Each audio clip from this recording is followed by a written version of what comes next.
Depuis son arrivée au pouvoir, le 30 janvier 1933, Hitler prépare son pays à la guerre et viole de multiples fois le traité de Versailles.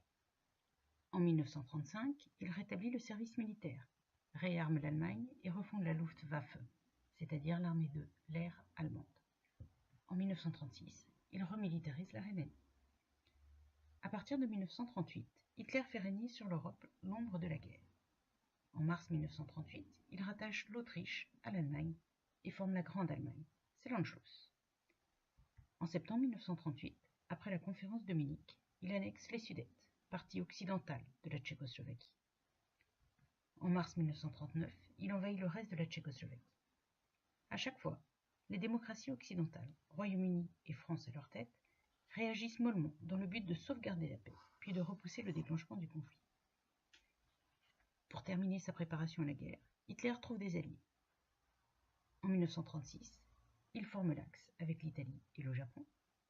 Malgré son anticommunisme, il signe un pacte de non-agression avec l'URSS de Staline à la fin du mois d'août 1939. Hitler souhaite rattacher territorialement l'Allemagne et la Prusse orientale, séparées par le couloir de Danzig. Le 1er septembre 1939, l'Allemagne s'attaque à la Pologne. Le 3 septembre 1939, Royaume-Uni et France déclarent la guerre à l'Axe.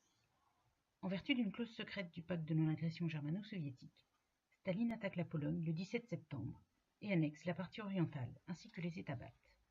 En 3 semaines, le sort de la Pologne est scellé.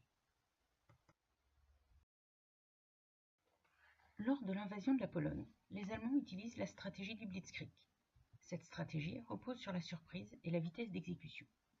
Dans un premier temps, l'aviation attaque le front, mais aussi l'arrière pour désorganiser l'ennemi en coupant les lignes de communication et en empêchant les renforts d'arriver. Dans un second temps, l'aviation bombarde toujours l'arrière et les blindés percent le front. Dans un troisième temps, l'aviation continue de bombarder. Les blindés s'enfoncent en territoire ennemi, tandis que l'infanterie intervient pour réduire les poches de résistance. Cette stratégie est reprise lors de l'invasion de l'Europe de l'Ouest.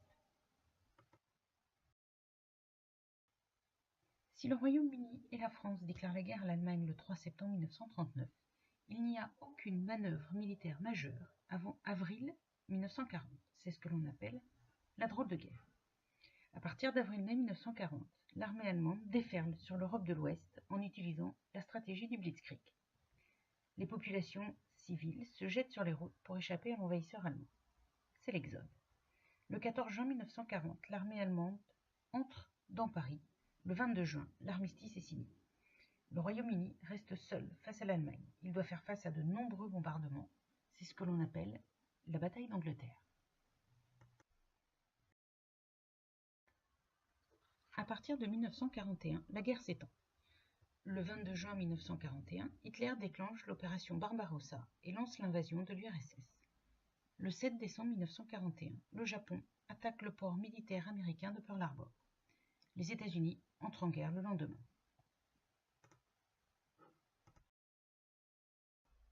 Les années 1942-43 sont considérées comme le tournant de la guerre. Les forces de l'Axe commencent à perdre du territoire. En Afrique, les Allemands sont défaits à El Alamein. En Europe, ils sont défaits à Stalingrad par les Soviétiques. Dans le Pacifique, les Américains tiennent tête aux Japonais et commencent la longue reconquête des îles. À partir de 1943, les Alliés commencent à reconquérir l'Europe depuis l'Afrique. Ils débarquent en Afrique du Nord, en Sicile, puis en Italie. Le 6 juin 1944, c'est l'opération Overlord, le débarquement en Normandie. Le 9 juillet, Caen est enfin libéré après des semaines de combats acharnés. En août 1944, il y a un débarquement en Provence. Le 25 août, Paris est enfin libéré. À partir de 1944, les Allemands sont cernés. À l'ouest, ils sont attaqués par les Britanniques et les Américains avec leurs alliés. À l'est, par les Soviétiques. Le 27 janvier 1945, les Soviétiques découvrent le premier camp d'extermination en libérant Auschwitz-Birkenau.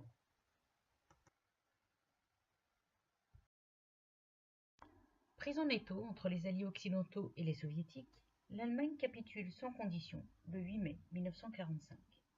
Pour mettre fin à la résistance japonaise dans le Pacifique, les États-Unis lancent 2 bombes atomiques sur Hiroshima et Nagasaki les 6 et 9 août 1945. Le Japon capitule sans condition le 2 septembre 1945.